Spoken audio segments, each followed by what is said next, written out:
हाय everyone, आज हमारी fourth class है इशू ऑफ डिबेंचर पर। Class 4 issue of debenture.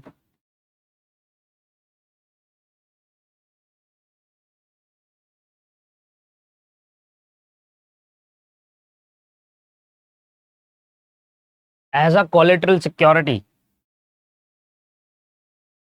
Issue of debenture as collateral security.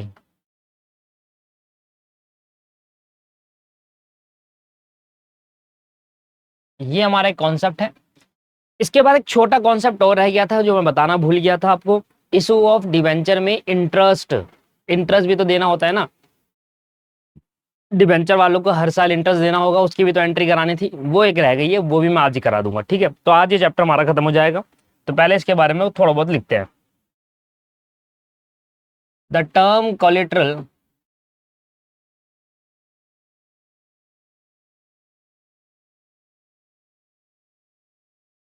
The term collateral means additional और secondary, means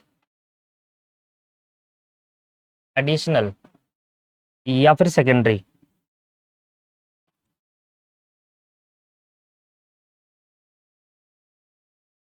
देखिए, collateral word का मतलब होता है सेकेंडरी या एडिशनल। यार से फिर एडिशनल क्यों? एडिशनल का मतलब ये हुआ कि पहले एक हमारे पास ऑलरेडी है, एक और है, उसको बोलते हैं ना एडिशनल। फॉर एग्जाम्पल, मेरे पास एक पेन है, ये हो गया फर्स्ट पेन। इसके बाद मेरे पे एक और पेन आ जाएगा तो मैं कहूंगा एडिशनल या सेकेंडरी पेन, राइट। तो सेकेंडरी मतलब दूसरी बात कर रहे हैं, दूसरी चीज कर रहे हैं। अच्छा, आगे बढ़ते हैं।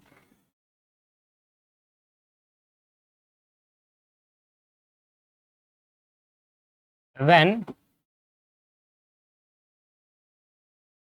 लिखेंगे साथ साथ, when debenture are issued,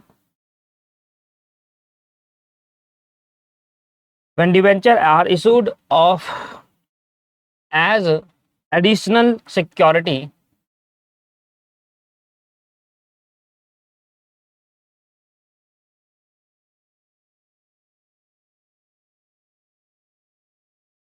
against a loan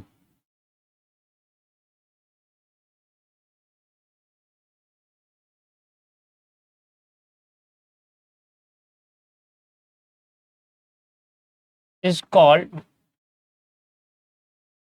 issue of debenture as collateral secures.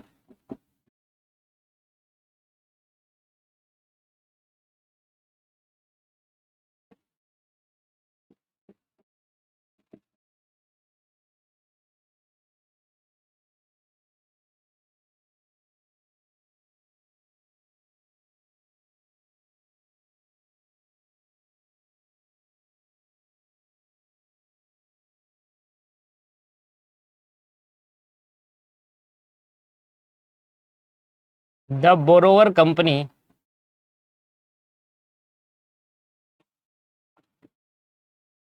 is not required not required to pay an interest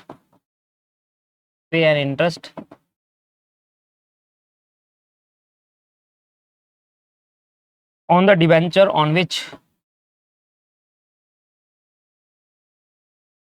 debenture on which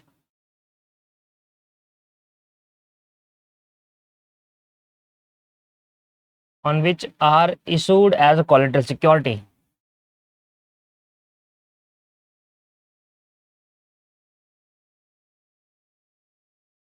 अभी लिखते जाइए, फिर एक बारी में समझा दूंगा आपको मैं पूरा का पूरा, ठीक है ना। मैं भी बुक से इंपॉर्टेंट पॉइंट ही लिखवा रहा हूं।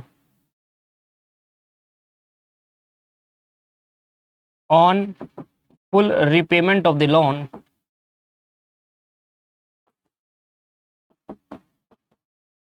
on full repayment of the loan, the debenture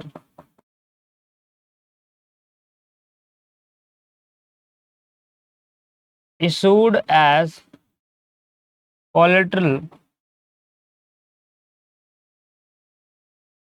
security are written by the lender.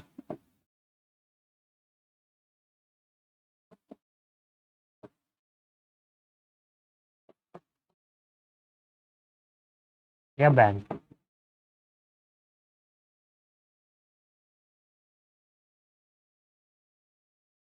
However, if company fail to repay the loan,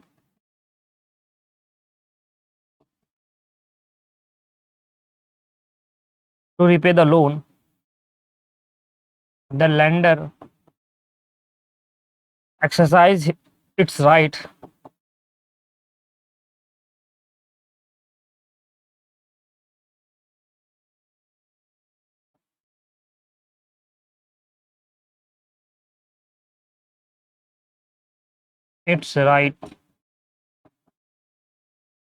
on the debenture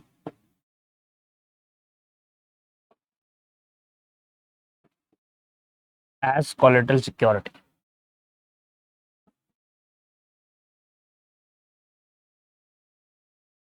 लो भैया, खत्म हो गया.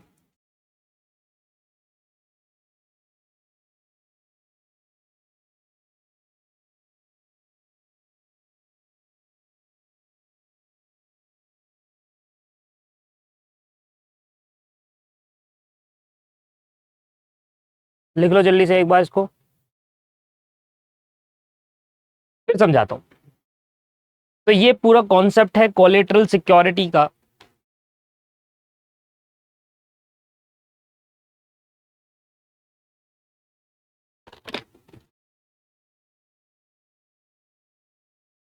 देखिए, आइए समझाने की कोशिश करता हूं. देखिए, एबीसी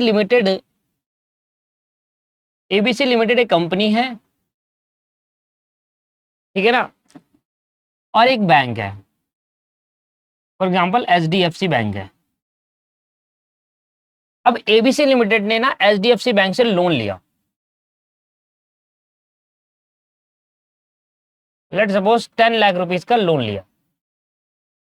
अब दोस्तों, जो कंपनी लोन लेती है ना उसको बोरोवर कंपनी कहते हैं. तो ये कौन हो गई? Borrower company. और जो कंपनी लोन दे रही है, मतलब बैंक जो लोन दे रहा है उसको लेंडर कहते हैं. जो लोन दे रहा है वो लेंडर हो गया, और जो कंपनी लोन ले रही है वो बोरोवर हो गई, जिसने बोरो करा लोन, और जो दे रही है उसको लेंडर कहेंगे. तो एबीसी लिमिटेड ने एचडीएफसी बैंक से 10 लाख रुपए का लोन लिया. एचडीएफसी बैंक ने कहा कि देखिए, हम लोन तभी देंगे जब आप इसके बीच में कुछ सिक्योरिटी रखोगे. अब एबीसी लिमिटेड ने सिक्योरिटी के तौर पे क्या रखवाया बताओ? सिक्योरिटी के तौर पे एक एसेट रखवा दी.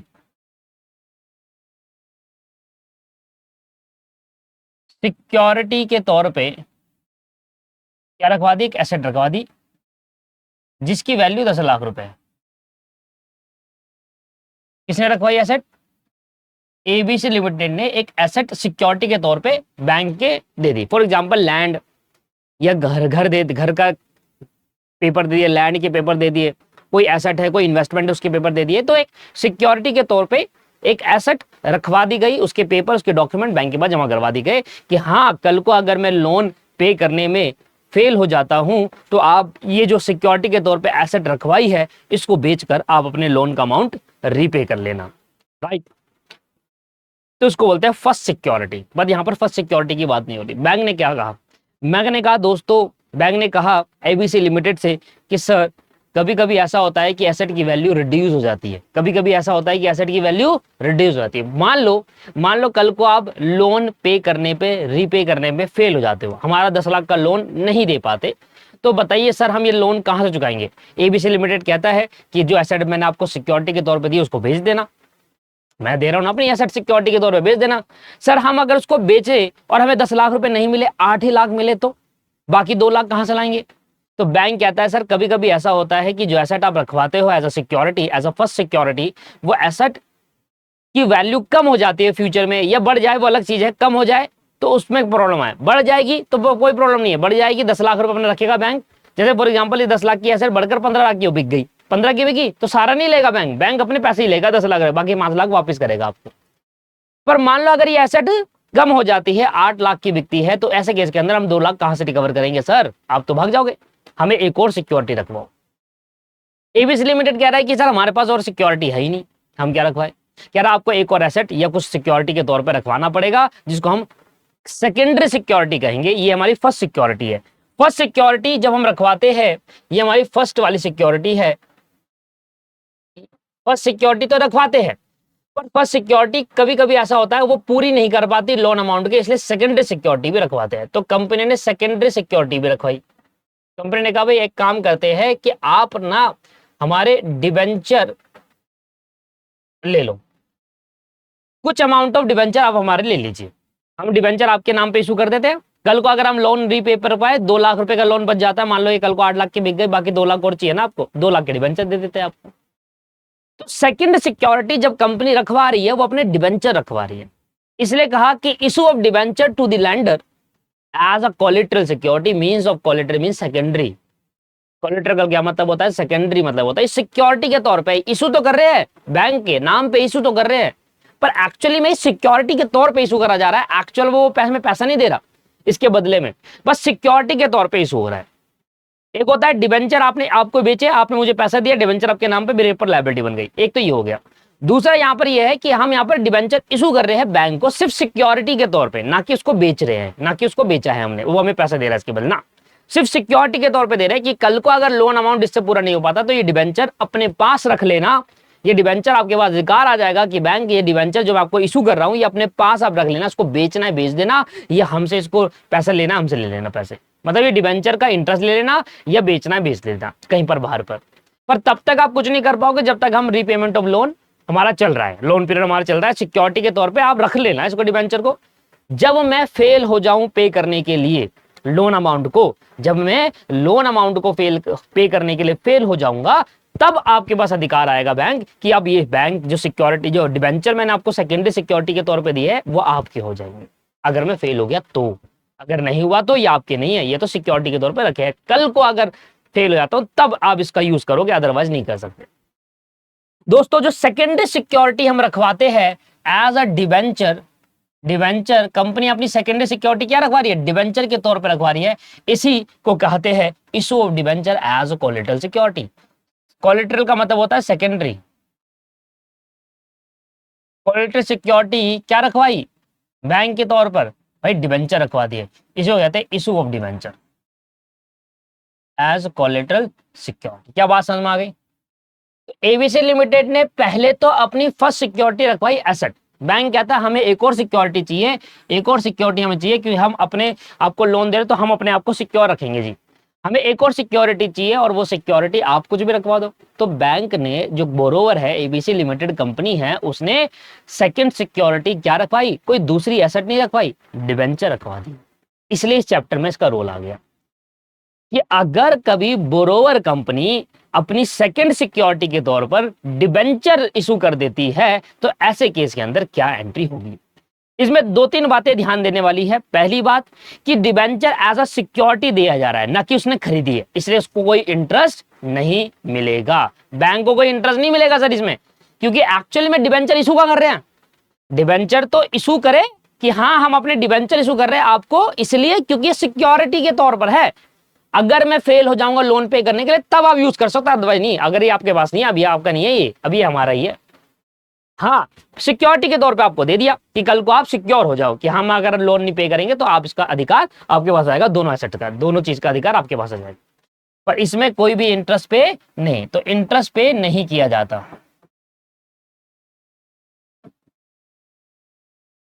इंटरेस्ट पेड नहीं किया जाता। दूसरा पॉइंट क्या है, अगर लोन रीपे हो जाता है,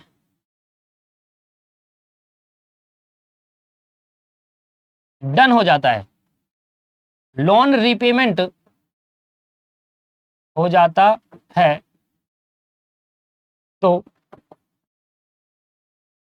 डिबेंचर क्या लिखा है, on full repayment of loan the debenture is as a security return by the lender. तो बैंक को इसको वापस करना होगा, तो डिबेंचर को वापस करना होगा बैंक ने। बैंक के पास जो डिबेंचर है ना कंपनी के, वो बैंक ने वापस करना होगा। और अगर लोन रीपेमेंट नहीं होता, फेल हो जाते हैं, तो बैंक इस डिबेंचर को यूज कर सकती है। अब यूज करने का दो तरीका है, या तो बैंक इसको आगे सेल कर दे, डिबेंचर सेल कर दे किसी और को,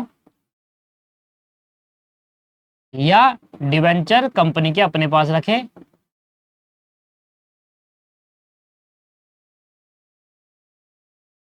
और इंटरेस्ट अर्न करे और मैच्योरिटी पर पैसा ले ले। इंटरेस्ट अर्न करे, मैच्योर मतलब डिबेंचर इशू करे, एक पर्टिकुलर टाइम के लिए डिबेंचर इशू करे होंगे।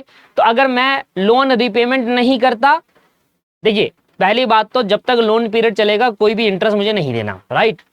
अगर मैं लोन का रीपेमेंट कर दूंगा तो तब भी कोई इंटरेस्ट नहीं देना, डिबेंचर बैंक वाला हमें वापस कर देगा हमारे, क्योंकि सिक्योरिटी के तौर पे रखा था। लोन अब जब चुका दिया तो किस बात की सिक्योरिटी, दोनों एसेट वापस हो जाएगी। पर अगर मैं लोन का रीपेमेंट नहीं करता तो बैंक के पास अधिकार आ जाता है कि वो इस डिबेंचर को बेच दे आगे किसी को, या फिर इस डिबेंचर को अपने पास रखे, और तब से हर साल उसको इंटरेस्ट मिल जाएगा, क्योंकि अब उसने डिबेंचर खरीद लिए। कैसे खरीद लिए? क्योंकि हमने लोन का रीपेमेंट नहीं करा, तो उसने मेरे को पैसे दिए ना 2 लाख रुपए, मतलब 8 लाख इसका हो गया, मान लो 8 लाख इससे आ गया और 2 लाख इसका तो आ गया, मतलब बेसिकली असेट बेचकर 8 लाख उसने कमा लिया। 10 लाख पे करना था, मैं फेल हो गया पे करने के लिए, तो 8 लाख यहां से मिल गया, 2 लाख यहां से मिल गया। अब 2 लाख जो यहां से मिला उसने इसको बेचा नहीं आगे, इसने कहा मैं ही रखूंगा इस एचडीएफसी बैंक कह रहा मैं ही रखूंगा इस डिबेंचर को। अब इस डिबेंचर को उसने खुद कर रखा, तब वहां से कंपनी इंटरेस्ट देना चालू कर देगी और एक टाइम पीरियड के बाद उसको मैच्योरिटी मिलेगी। जो होता है बेसिकली डिबेंचर का मैच्योर कब होता है, 10 साल 20 साल जो भी टर्म्स होगी उस टाइम के अंदर एचडीएफसी बैंक को पैसा मिल जाएगा और एचडीएफसी बैंक को हर साल इंटरेस्ट देगी। अब डिपेंड करता है एचडीएफसी बैंक को कि अपने पास रखे या बेचे दो साहब से। बेच देगी तो सीधा सीधा 2 लाख में बेच दिया, अपने पास रखेगी तो इंटरेस्ट मिलेगा और ड्यू डेट पर जो भी एक्सपायरी डेट होगी उस पर उनको इंटरेस्ट फुल पेमेंट मिल जाएगी, मतलब 2 लाख तो मिलेंगे उनको इसके। ठीक है सर, क्लियर हो गई। तो ये पूरा कॉन्सेप्ट था कोलेटरल सिक्योरिटी का। बेसिकली जब भी हम किसी से लोन लेते हैं और फर्स्ट सिक्योरिटी पूरी ना हो पाती, उस लोन को कवर नहीं कर पाती, इसलिए सेकंड सिक्योरिटी रखवाते हैं। और सेकंड सिक्योरिटी में जब डिबेंचर इशू करूंगा किसी कंपनी को या किसी लेंडर या किसी बैंक को, तब उसको बोलते हैं issue of debenture as a collateral security. इस पे इंटरेस्ट पे नहीं होता, लोन अगर रिपेमेंट कर दूंगा तो पूरे डिबेंचर वापस करेगा वो मेरे, अगर लोन का रिपेमेंट नहीं करूंगा तो डिबेंचर अपने पास रख लेगा। अब उसको बेचे या अपने पास रखे वो उसकी हेड है, राइट। क्लियर हो गया concept? This is mean of collateral security. जरा ये एक बार पढ़ते हैं। The term collateral means additional और सेकेंडरी, क्योंकि दूसरी सिक्योरिटी जब डिबेंचर इशू करूंगा तब उसको कोलेटरल नाम देते हैं। सेकंड सिक्योरिटी की बात होती है कोलेटरल में, और ये एक जगह नहीं है, हर जगह collateral means secondary. When the debenture are issued as additional security against a loan is called issue of debenture as a collateral security। जब मैं सेकंड सिक्योरिटी जब रखवाऊंगा, पहली सिक्योरिटी में तो कोई भी एसेट रखवा दो, जब दूसरी सिक्योरिटी में मैं डिबेंचर इशू करूंगा लेंडर को या बैंक को लोन के अगेंस्ट, तो उसको issue of debenture as a collateral security कहेंगे। इधर क्या कहता है, the borrower company ABC limited is not required to pay interest on the debenture on which as a issue as a collateral security. जो debenture issue करे as a collateral security पे, उस पे बोरोवर कंपनी को कोई भी required नहीं है इंटरेस्ट पे करने के लिए। इसके बाद क्या लिखा हुआ देखो, ऑन रिपेमेंट ऑफ लोन। जब आप रिपेमेंट ऑफ लोन कर दोगे तो डिबेंचर इशू जो हुए थे कोलेटरल सिक्योरिटी के लिए, जो डिबेंचर इशू होते हैं वो रिटर्न कर देगा बाय दी लेंडर या फिर बैंक। If company fail, लिखा however if company fail to repay the loan, the lender exercise the right। exercise मतलब यूज कर लेगा अपने अधिकार। अधिकार क्या थे, वो डिबेंचर अपने पास रख लेगा या उसको आगे बेच देगा। This is the main concept. आई ये उतार लीजिए, ये बड़ा इंपॉर्टेंट है, ये उतार लीजिए। अब दोस्तों इसकी अकाउंटिंग डेट में करनी है।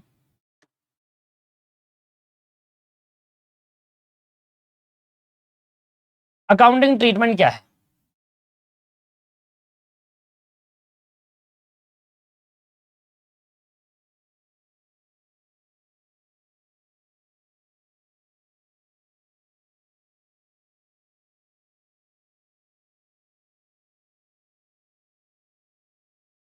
देखिए दो तरीके से अकाउंटिंग ट्रीटमेंट हो सकती है इसकी। एक को बोलते हैं फर्स्ट मेथड,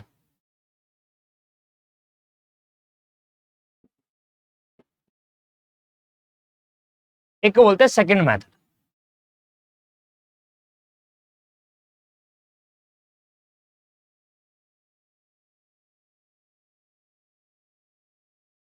एक को बोलते हैं फर्स्ट मेथड, एक को बोलते हैं सेकंड मेथड। देखिए फर्स्ट मेथड के अंदर क्या होता है, हम कोई भी एंट्री पास नहीं करते, और सेकंड मेथड के अंदर एंट्री पास करते हैं। दो तरीके से हम इसका अकाउंटिंग ट्रीटमेंट कर सकते हैं। अगर किसी कंपनी ने अपने डिबेंचर इशू करे एज अ कोलेटरल सिक्योरिटी, तो या तो वो एंट्री पास कर ले या वो एंट्री नहीं पास करे। तो फर्स्ट मेथड में है कि कोई भी एंट्री पास मत करो, नो एंट्री विल बी पास, कोई भी एंट्री पास नहीं की जाएगी। फिर क्या होगा,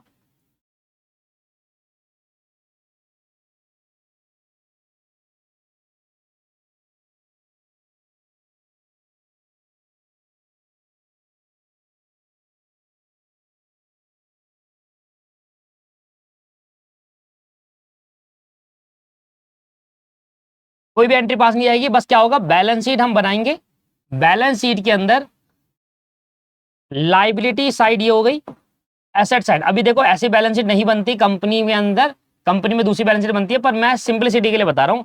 लायबिलिटी में ऐसे लिखेंगे बैलेंस शीट में, और यहां लिखेंगे जो बैंक लोन लिया है ना मैंने, बैंक लोन लिया है 10 लाख रुपए का, उसमें लिखेंगे इशू, यहां पर नीचे नोट देंगे issue a debenture as collateral security, dash debenture @100 rupees, जो भी है ऐसा करके लिखना होगा आपको। ये शो करके लिखा होगा कि हमने बैंक लोन लिया था और बैंक लोन की जगह पर हमने एज अ सिक्योरिटी, इस तरीके से प्रेजेंटेशन हो सकती है। एंट्री पास नहीं करनी, बैलेंस शीट में जहां पर बैंक लोन आएगा उसके नीचे लिखना होगा कि issue a debenture as a collateral security, इतना डिबेंचर इतने रुपए के वाले, ये लिखना होगा। अगर आप एंट्री पास नहीं करना चाहते तो दो तरीके हैं सर, दो। पहला तरीका ये था, दूसरा तरीका ये है कि entry will be pass, entry पास करनी होगी।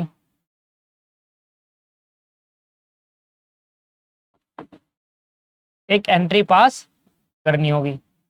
अगर एंट्री पास नहीं करनी तो बैलेंस शीट में प्रेजेंटेशन दिखानी होगी, ठीक है जी। पर अगर एंट्री पास करनी है तो एंट्री पास करनी पड़ेगी, जिसको बोलते हैं डिबेंचर, एंट्री होगी डिबेंचर सस्पेंस अकाउंट,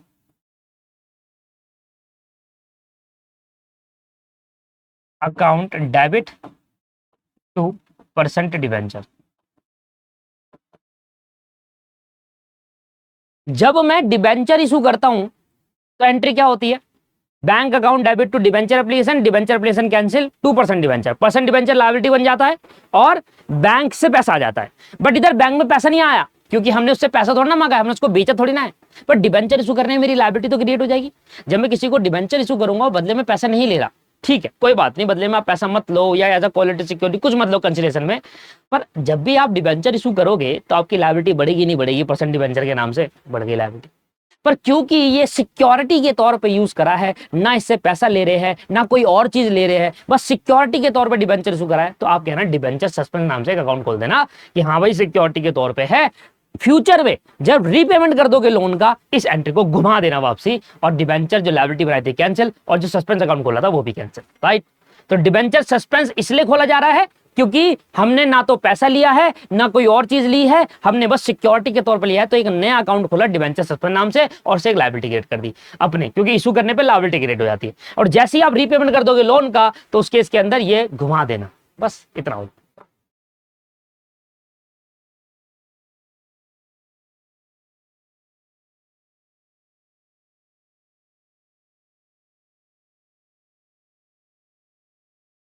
यहां लिख दूं, after repayment of loan to the lender the entry will be reverse.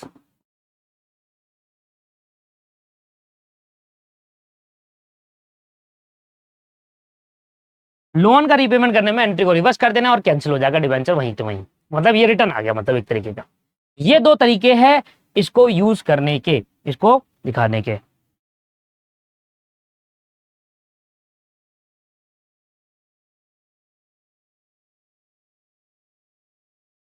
ठीक है जी, चलिए ये तो मैंने ऐसे दिखा दिया आपको, पर एक्चुअल में इसकी बैलेंस शीट में कैसे बनता है, देखो बैलेंस शीट कुछ इस तरीके से होती है। मैं ये कंपनी एक्ट वाली बैलेंस शीट बना दूं, मतलब जो कॉर्पोरेट अकाउंटिंग में बैलेंस शीट होती है उसकी वैसे ही बना देता हूँ। देखिए वो बनती है वर्टिकल बैलेंस शीट, ऊपर लायबिलिटी नीचे एसेट, तो इस तरीके से बनती है बैलेंस शीट। शेड्यूल थर्ड की बैलेंस शीट कहते हैं इसे। ठीक है, क्या होता है नॉन करंट लायबिलिटी, क्या आता है पहले हेड, एक आता है नॉन करंट लायबिलिटी का हेड। नॉन करंट लायबिलिटी का हेड आएगा, उसमें क्या होगा, उसमें लिखा होगा loan from HDFC bank, loan from HDFC bank, फिर लिखेंगे secure by issue of debenture as a collateral security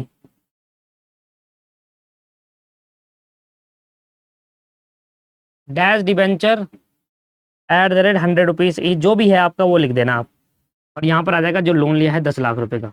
इस तरीके से बैलेंस शीट दिखाएंगे। ठीक है सर, अब एक क्वेश्चन मैं आपको करा दिया हूँ, दोनों मेथड में से एक ही मेथड करना है। जब पेपर में क्वेश्चन आएगा ना, पेपर में क्वेश्चन आएगा, अगर उसने मेंशन करा कि मेथड 1 से करो तो ये वाला करना, ये वाला, और अगर उसने क्वेश्चन में बोला कि मेथड 2 से करो तो ये वाला करिएगा। अगर उसने क्वेश्चन में कुछ नहीं बोला, कहा कि बस एंट्री पास करो, अब कहा कि इसको सॉल्व करो, क्वेश्चन को सॉल्व करो, तो दोनों मेथड से करना है, दोनों मेथड से, राइट। पेपर हमेशा मैक्सिमम टाइम जब पेपर में आता है तो दोनों मेथड से सॉल्व करना होता है। आइए मैं आपको एक बार जल्दी से दिखाता हूं पेपर में किस तरीके का क्वेश्चन आ सकता है इससे। 48 question, C limited secure a loan of 8 lakh rupees from the Axis bank by issuing 10,000 1,000 12% debenture of 1,000 रुपए ईच। तो उसने 1,000 डिबेंचर इशू करे 1,000 रुपए ईच के हिसाब से, सिक्योर्ड लोन है 8 लाख रुपए का एज अ कोलेटरल सिक्योरिटी, मतलब उसने 1,000 डिबेंचर इशू कर दिए, कितने वाले 1,000 डिबेंचर इशू करे 1,000 रुपए के, इसका मतलब कितना हो गया भैया, 4 जीरो 3 जीरो यहाँ है, 3 जीरो यहाँ है, 10 लाख रुपए हो गया। 8 लाख के लोन के बदले में 10 लाख के डिबेंचर इशू करे, क्योंकि सिक्योर रहना चाहिए, ज्यादा क्या कर सकते, कोई दिक्कत नहीं। However you will treat issue of debenture, अब कुछ नहीं बोला कौन से मेथड से करना है, तो दोनों मेथड से करके दिखाना है। पेपर में अगर बोलेगा तो ठीक है वो करना, नहीं बोलेगा तो दोनों मेथड से करना है। पहला क्वेश्चन नंबर 48, ये हो गया फर्स्ट मेथड। फर्स्ट मेथड में क्या लिखेंगे, no entry will be pass, no entry will be pass. Balance sheet बनाएंगे, उस बैलेंस शीट में लिखेंगे non current liability, non current liability head बनाओ, पहले मेन हेड बनता है non current liability. Non current liability होता है वो लायबिलिटी जो 1 साल के बाद पे करनी है आपको, लॉन्ग टर्म नेचर की है।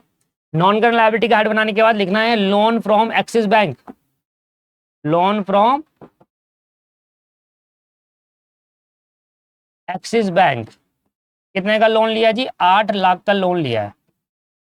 अब नीचे आप नोट दे देंगे यहां पर अलग से, secure by issue of debenture as collateral security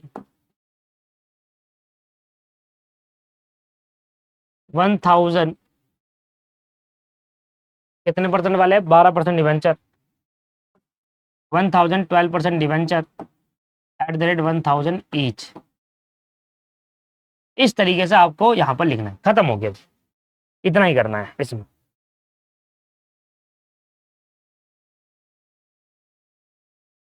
ठीक है जी, खत्म हो गया, ये हो गया फर्स्ट मेथड। सेकंड मेथड में क्या करना है, सेकंड मेथड में अगर क्वेश्चन में मेथड का मेंशन नहीं है तो दोनों मेथड करके दिखाने हैं दोस्तों आपको।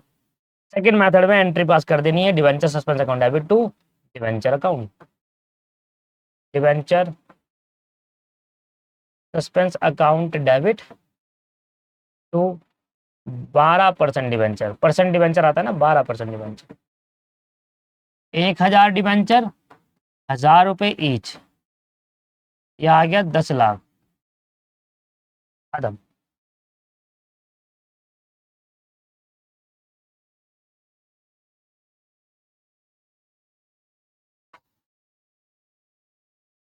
ठीक है, इसके बाद यही सेम बैलेंस शीट दोबारा छाप देना है यहाँ पर, ये बैलेंस शीट सेकंड वाले मेथड में भी आएगी, सेम एज इट इज छाप देना दोबारा।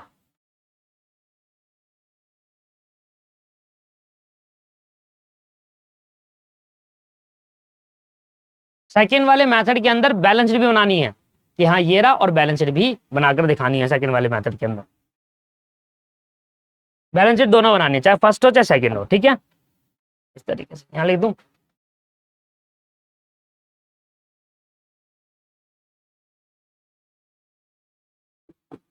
Copy the balance sheet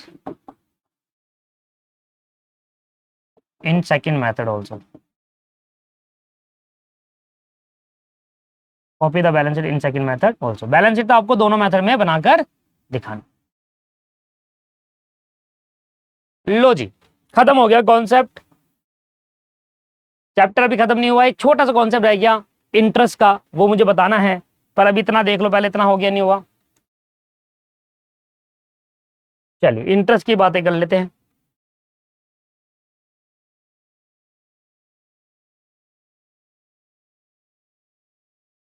interest on debenture.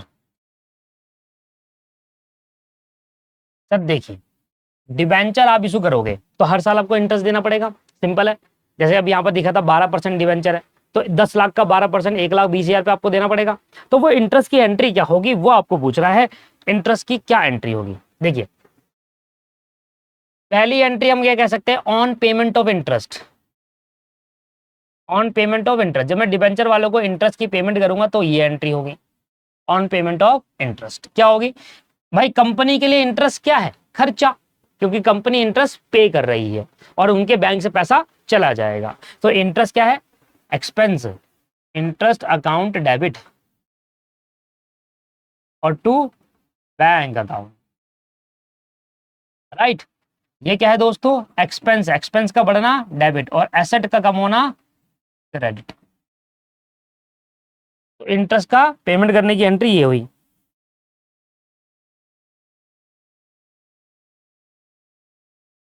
Interest क्या होता है, साल के एंड में ट्रांसफर होता है पीएल में, transfer expense to PNL account. PNL account में एक्सपेंस को ट्रांसफर करना होता है, ये हम शुरू से पढ़ते हुए आ रहे हैं। हर साल अपने खर्चों को पीएनएल अकाउंट में ट्रांसफर करना होता है।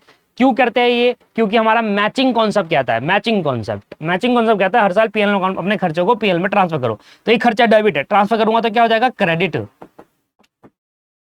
इंटरेस्ट अकाउंट क्या हो जाएगा, क्रेडिट, और पीएनएल अकाउंट के डेबिट साइड में चले जाएगा, खर्चा है ना, ये होगी transfer entry.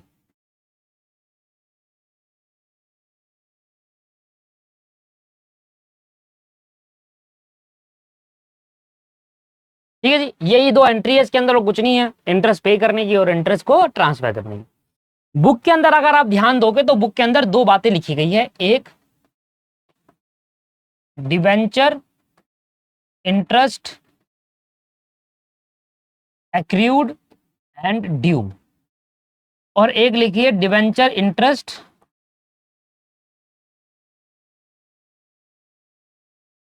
Accrued but not due. इसका मतलब क्या हुआ, देखिए इसका मतलब है कि डिवेंचर इंटरेस्ट डिवेंचर होल्डर ने कमा लिया पर उसको अभी नहीं मिला। नॉट ड्यू का मतलब है पेबल है, अभी इसको पे नहीं करेंगे, अभी उसका तारीख नहीं आई है पे करने की। इसका मतलब है पे करने की तारीख आ चुकी है, इसको पे करो। बस इतना फर्क है इसमें और इसमें कि डिवेंचर इंटरेस्ट कमा लिया, debenture interest earn and payable. Payable क्योंकि ड्यू हो गया ना, ड्यू का मतलब क्या था, जिस दिन पे करने का दिन होता है पेबल करो उसको। इसका मतलब क्या है, debenture interest earn but not payable, अभी पे करने का टाइम नहीं, उसने कमा लिया इतना इंटरेस्ट पर उसको पे करने का टाइम नहीं है। From debenture holder point of view,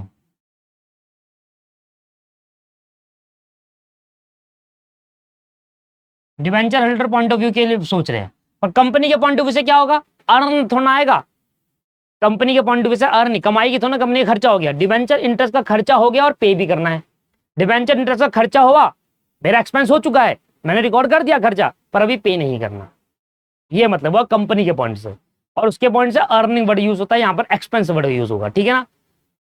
ठीक है, क्लियर है कि डिबेंचर डिबेंचर पे इंटरेस्ट डिबेंचर होल्डर ने कमा लिया और उसको अभी नहीं मिला, उसको नहीं मिलेगा अभी, क्योंकि पे नहीं करना अभी, ड्यू पे होगा तो पे करूंगा जिस दिन ड्यू डेट होगी। फॉर एग्जांपल साल के एंड में डिबेंचर कमा लेते हैं, पर कंपनी क्या करती है, पेमेंट करती है अगले महीने 10 तारीख को। तो अगर 31 मार्च को डिबेंचर अर्न हो गया है, डिबेंचर इतना बन गया है कंपनी उसका डिबेंचर होल्डर का, फॉर एग्जांपल 31 मार्च के साल के एंड में डिबेंचर बना मान लो 10,000 रुपए, पर कंपनी इसको पे करेगी अगले तारीख, अगले अप्रैल के अगले साल 10 तारीख को।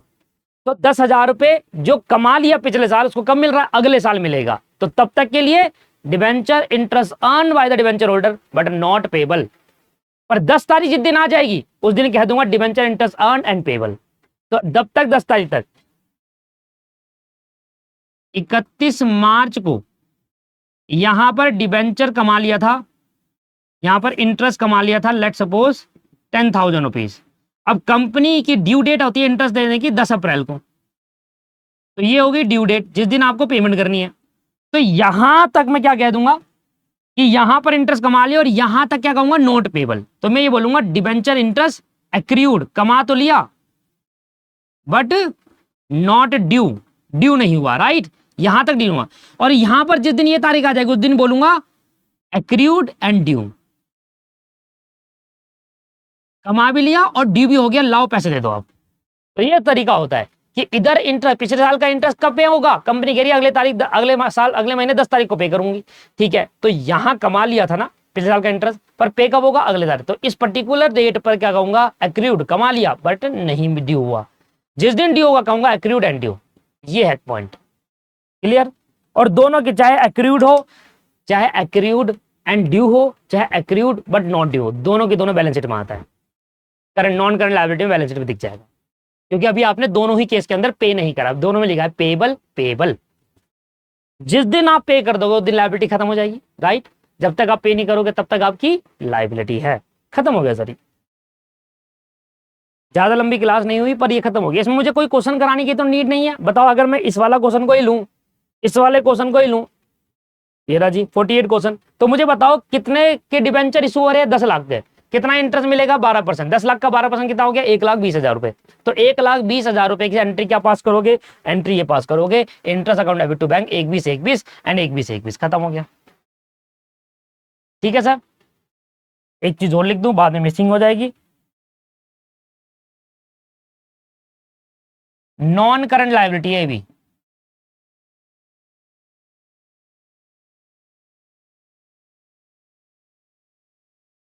पेबल लिखा है नॉट पेड, ये नॉन करंट लायबिलिटी है।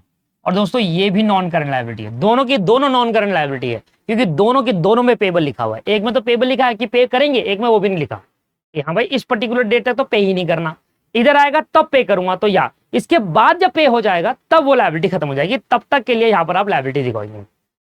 ठीक है सर, क्लियर हो गया, समझ में आ गया। चलिए, तो यहाँ पर आज की क्लास को हम खत्म करते हैं और चैप्टर भी हम खत्म करते हैं। अब हम नेक्स्ट क्लास के अंदर एक नया चैप्टर पढ़ेंगे। इशू ऑफ डिबेंचर हमारा खत्म हो गया है, अब पढ़ेंगे रिडम्पशन ऑफ डिबेंचर। इसमें ज्यादा टॉपिक है, थोड़ी क्लास ज्यादा लगेगी, 4 से ज्यादा लगेगी लगभग। इसमें 4 क्लास लगाई हमने, तो उस पर 4 नहीं कम से कम 6 या 7 क्लास लगती है और चैप्टर खत्म हो जाएगा। जब ये चैप्टर खत्म हो जाएगा उसके बाद पढ़ेंगे अंडर राइटर, और तब जाके खत्म होगा पहला चैप्टर। कितना बड़ा है। चलिए, bye bye, take care, have a nice day, धन्यवाद।